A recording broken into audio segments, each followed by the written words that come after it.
I am Priyanka Mishra. Welcome back to my YouTube channel. Students, आज की इस वीडियो में हम क्लास 10th पंजाब बोर्ड से सब्जेक्ट है हिंदी और इसका चैप्टर नंबर 5 देखेंगे, जिसका नाम है गाता खग। गाता मतलब गीत गाना, खग माने क्या होता है, पक्षी।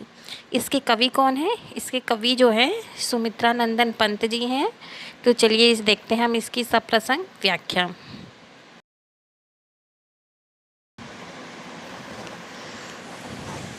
गाता खग प्रातः उठकर सुंदर सुखमय जग जीवन, गाता खग संध्या तट पर, संध्या मतलब शाम के टाइम पे, मंगल मधुमय जग जीवन।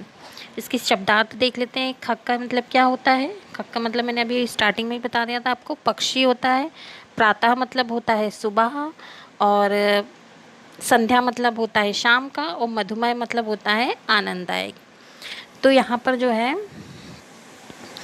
प्रसंग देखते हैं। प्रस्तुत पंक्तियाँ हिंदी पुस्तक 10 में संकलित कवि सुमित्रा नंदन पंत द्वारा रचित कविता गाता खग से ली गई हैं।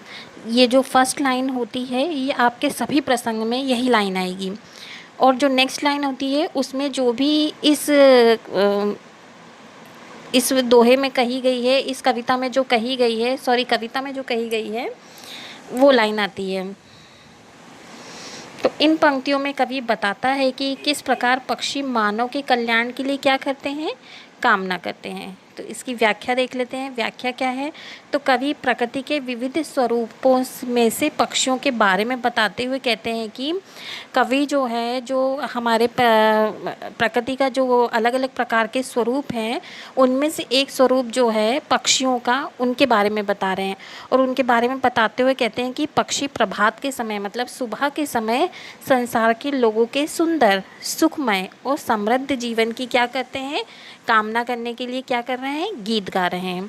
तो संध्या के समय मतलब शाम के समय पक्षी नदी के तट पर संसार के जो प्राणियों के मंगल में अर्थात क्या, सुखी और आनंद भरे जीवन की चाह के लिए क्या गाते हैं, गीत गाते हैं।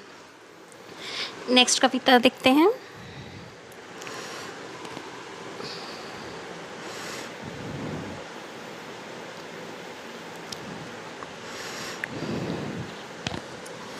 कहती अपलक तारावली अपनी आँखों का अनुभव, अवलोक आँख आंसू की भर आती आँखें नीरव।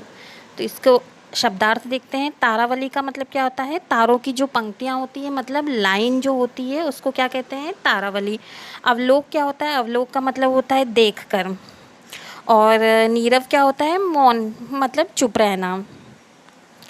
तो इसका प्रसंग देखते हैं। तो प्रस्तुत पंक्तियाँ जो हैं हिंदी पुस्तक 10 में संकलित कवि सुमित्रा नंदन पंत द्वारा रचित गीत गाता खग से ली गई हैं।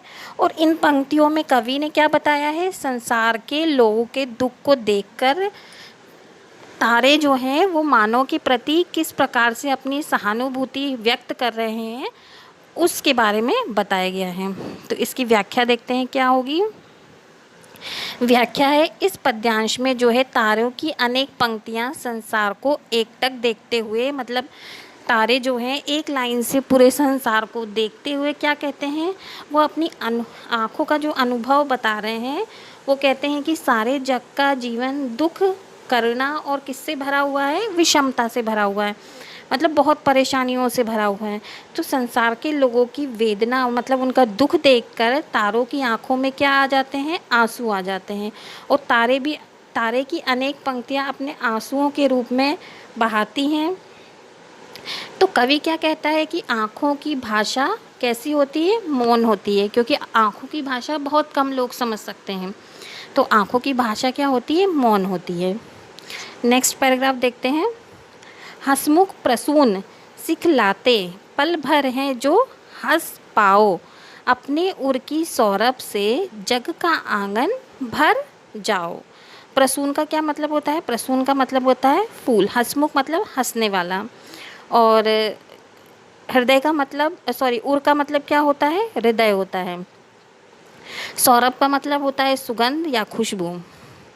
तो इसकी जो है प्रसंग देखते हैं। प्रसंग क्या है? इसका प्रसंग है, प्रस्तुत पंक्तियाँ हिंदी पुस्तक 10 में संकलित सुमित्रा नंदन पंत द्वारा रचित कविता काता खक से ली गई हैं। तो इस कविता में क्या बता रहे हैं कवि, खिले हुए फूलों के उदाहरण देकर, मतलब एग्जाम्पल देकर क्या कहने को कह रहे हैं, सदैव मुस्कुराने का आपको संदेश दे रहे हैं। तो इसकी व्याख्या देखते हैं कि क्या है। तो कवि कहते हैं कि मानव को फूलों से क्या लेनी चाहिए, प्रेरणा लेनी चाहिए कि वो किस तरीके से हमेशा मुस्कुराते रहते हैं। तो मानव का जीवन जो है बहुत छोटा और नाशवान होता है, मतलब नाशवान मतलब कभी भी मिट सकता है। तो यदि हम हो सके तो मानव को अपने जीवन की जो विषमताएं, मतलब कठिनाइयाँ और मुश्किलें हैं, उनको दूर करके कैसे रहना चाहिए, आनंद और प्रसन्नता से खुशी खुशी मतलब अपना जीवन व्यतीत करना चाहिए। तो मानव को इस छोटे से जीवन में संसार में आशा और खुशियाँ बांटकर संसार के आंगन को मुस्कुराहट और विश्वास से भर देना चाहिए और अपने सद्गुणों से संसार में के वातावरण को, मतलब अपनी अच्छाइयों से वातावरण को आनंदित और सुखमय बना देना चाहिए। जिस प्रकार फूल अपना सर्वस्व देकर वातावरण को आनंद देव से भर देते हैं, तो उसी प्रकार मानव को भी अपने अच्छाइयों से संसार को समृद्ध बनाना चाहिए। नेक्स्ट पैरा देखते हैं। उठ उठ लहरें कहती है, हम कूल निविलोक न पाएं, पर इस उमंग में बह बह नित आगे बढ़ती जाएं। शब्दार्थ देख लेते हैं। कूल मतलब किनारा, तट मतलब विलोक, कूल मतलब किनारा और तट दोनों होता है। विलोक मतलब क्या होता है, देखना होता है। उमंग मतलब उत्साह। तो नित मतलब नियमित, रोज आगे बढ़ती हैं।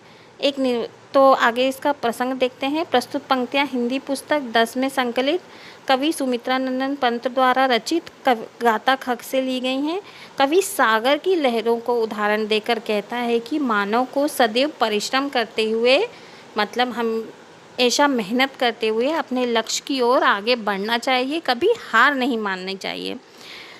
तो इसकी व्याख्या देखते हैं। तो कवि कहता है कि लहरें किनारा पाने की उमंग में निरंतर क्या होती हैं, आगे बढ़ती रहती, चाहे उन्हें किनारा मिले या ना मिले, लेकिन वो लहरें बहती ही रहती हैं।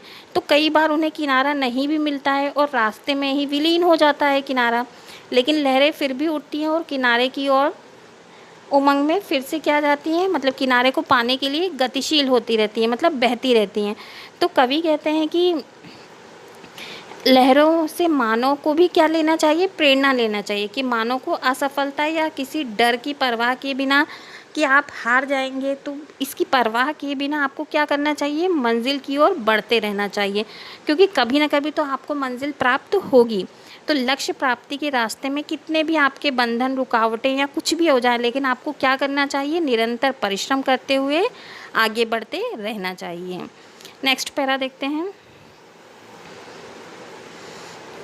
कप कप हिलोर रह जाती रे मिलता नहीं किनारा, बुद्ध बुद्ध बुद्ध विलीन हो चुपके पर पा जाता आशय सारा।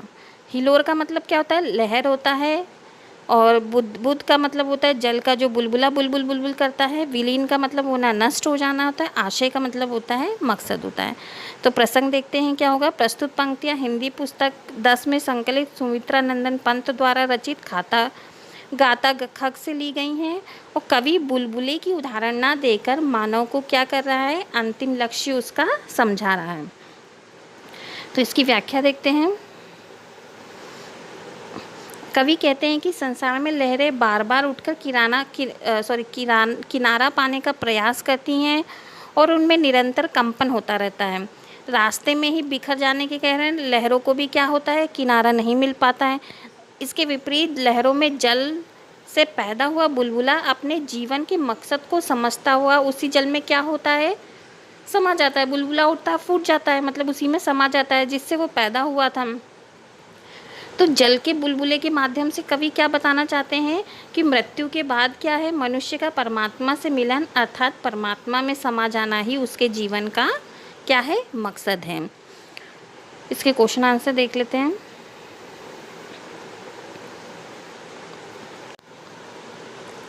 क्वेश्चन फर्स्ट है, पक्षी प्रातः उठकर क्या गाता है?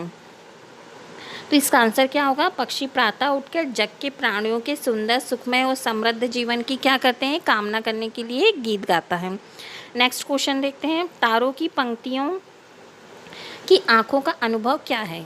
इसका आंसर है, तारों की पंक्तियों को आँखों का अनुभव देखकर लगता है कि वे कह रही हैं सारे जग का जीवन दुख, करुणा और किससे भरा हुआ है? विषमता, मतलब कठिनाइयों से भरा हुआ है। नेक्स्ट क्वेश्चन देखते हैं, फूल हमें क्या संदेश देते हैं? फूल हमें सदैव मुस्कुराते रहने का संदेश देते हैं। नेक्स्ट क्वेश्चन देखते हैं, लहरें किस उमंग से आगे बढ़ती हैं? आंसर देखते हैं, लहरें इस उमंग में आगे बढ़ती जाती हैं कि उन्हें कभी ना कभी क्या प्राप्त होगा? अपना लक्ष्य मतलब किनारा प्राप्त हो जाएगा। नेक्स्ट क्वेश्चन देखते हैं, बुलबुला विलीन होकर क्या पा सकता है? बुलबुला विलीन होकर अपने जीवन का अंतिम आशय जो है वो पा सकता है। दो पर्यायवाची शब्द देख लेते हैं। शब्द क्या है? खग। खग का मतलब होता है पक्षी, विहग, और प्रसून का मतलब होता है पर्यायवाची फूल और पुष्प। उर को क्या क्या कहते हैं? हृदय और चित्त भी कहते हैं। किनारा, कूल और तट। भाववाचक संज्ञा देख लेते हैं। भाववाचक संज्ञा में सुंदर का भाववाचक संज्ञा क्या होगा? सुंदरता। अपना, अपनापन। हंसना, हंसी। नीरव, नीरवता। तो स्टूडेंट्स, ये चैप्टर आपका एंड होता है। नेक्स्ट वीडियो में नेक्स्ट चैप्टर के साथ मिलेंगे। अगर आपको हमारी वीडियो अच्छी लगती है तो प्लीज़ हमारे चैनल को सब्सक्राइब करिए, ज़्यादा से ज़्यादा शेयर करिए और लाइक भी करिए। मिलते हैं नेक्स्ट वीडियो में। Bye bye students, take care.